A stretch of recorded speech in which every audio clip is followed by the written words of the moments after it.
पहले भाव में केतु केतु लग्न में अकेला बैठा हो तो जातक अधिक सक्रिय होता है और ऐसे जातक अधिक क्षमतावान और ऊर्जावान होते हैं। वे अपने प्रयासों से यशस्वी बनते हैं। लग्न सब कुछ का प्रतीक है, इसलिए केतु यहाँ स्थित होकर जीवन में सब कुछ प्रदान करते हैं। लग्न में केतु अकेला बैठा हो तो व्यक्ति को वह ऊर्जावान बना ही देता है और उसे विशेष विलक्षणता भी देता है, प्रसिद्धि दिलाता है, वह सब कुछ देता है। यदि वह त्रिकोणेश या केंद्रेश के साथ बैठा हो, यदि वह मार्केश या द्वित्वेश के साथ बैठा हो तो स्वास्थ्य हानि कराता है और अध्यात्म में बनाता है। केतु सब कुछ देता है यदि वह त्रिकोणेश या केंद्रेश के साथ बैठा हो। यदि वह मार्केश या द्वित्वेश के साथ बैठा होगा तो स्वास्थ्य हानि करता है और आध्यात्मिक बनाता है। दूसरे भाव में केतु द्वितीय भाव में हो तो राहु 8वें भाव में ही होगा। ऐसा केतु जातक को विशेष धन प्रदान करता है। ऐसा हो सकता है कि जातक प्रारंभ में बाधाओं का सामना करे या संघर्ष करे, पर अंततः जातक को धन संपदा अपने प्रयासों से मिल जाती है। तीसरे भाव में केतु तृतीय भाव का केतु अधिक शुभ है। ऐसे जातक साहसी, परिश्रमी, परोपकारी होते हैं और उदार हृदय होते हैं। धार्मिक कार्यों में रुचि लेते हैं। ऐसे लोग विपरीत परिस्थितियों में भी सफलता प्राप्त करते हैं।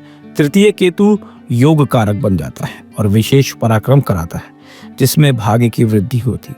यदि अग्नि तत्व की राशि मेष, सिंह या धनु राशि में हो तो विशेष अच्छा हो जाता है। यदि संयोग से केतु की दशा मिल जाए तो बहुत ही अच्छा फल प्राप्त होता है।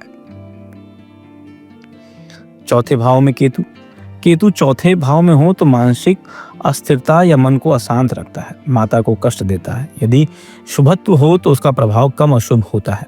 केतु मानसिक पीड़ा या बाधा अवश्य देता है, पर वृद्धि कारक भी होता है क्योंकि 10वें राहु अच्छा जो होते हैं। 5वें भाव में केतु प्रत्येक राशि में अच्छा फल प्रदान करता है, लेकिन संतान के जन्म को लेकर परेशानी रखता है। संतान अल्प होगी या लड़कियां अधिक होंगी। जातक की सात्विक बुद्धि होने से जातक आध्यात्मिक हो जाता है।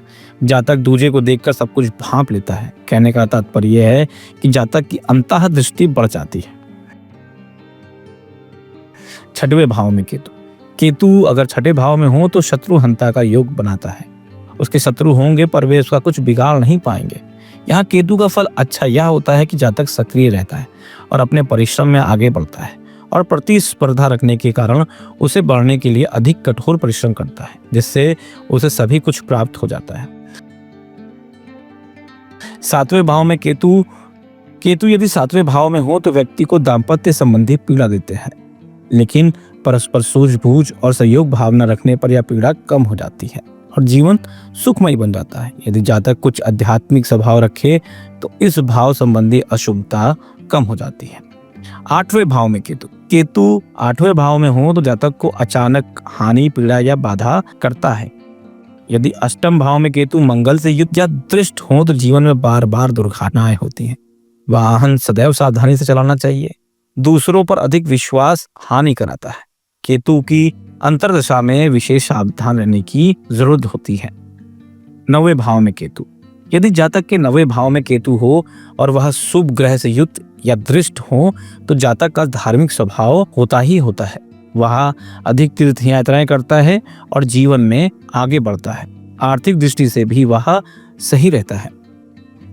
10वें भाव में केतु अगर 10वें भाव में हो तो जातक का मन नहीं लगता है, वह अस्थिर होता है, बार बार काम बदलता है, मानसिक अस्थिरता से पीड़ित होता है, जीवन में स्थिरता नहीं रहती। ऐसे में केतु की शांति करके उसके जीवन में स्थिरता लाई जा सकती है। इसके लिए घड़े के आकार के चांदी के बर्तन में शहद भरकर घर में रखें, कुत्ता पाले और भाई बहनों के साथ अच्छे संबंध बनाकर रखते हैं। शुभ स्थिति में हो तो अच्छी उन्नति देकर यह शिखर पर भी पहुंचाता है। 11वें भाव में केतु अगर जातक के 11वें भाव में केतु हो तो वह शुभ माना जाता है। वह जातक को अचानक धन संपदा और सुख दिलवाता है। 11वें भाव के स्वामी यदि पीड़ित हो तो बड़े भाई बहन को भी ये कष्ट देता है। 12वें भाव में केतु 12वें भाव में हो तो अच्छा फल प्रदान करता है। काल पुरुष की कुंडली में द्वादश भाव में मीन राशि पड़ती है। इसमें केतु अच्छा फल प्रदान करता है। केतु का अंतिम फल शुभता लाकर मोक्ष दिलवाना है, क्योंकि केतु मोक्ष कारक ग्रह माना जाता है। यदि केतु पर गुरु दृष्टि हो तो जातक अध्यात्म में विशेष रुचि रखता है। यदि वह प्रयास करे तो उसकी अविद्या नष्ट होकर वह जीवन में प्रभु की शरण में जा सकता है।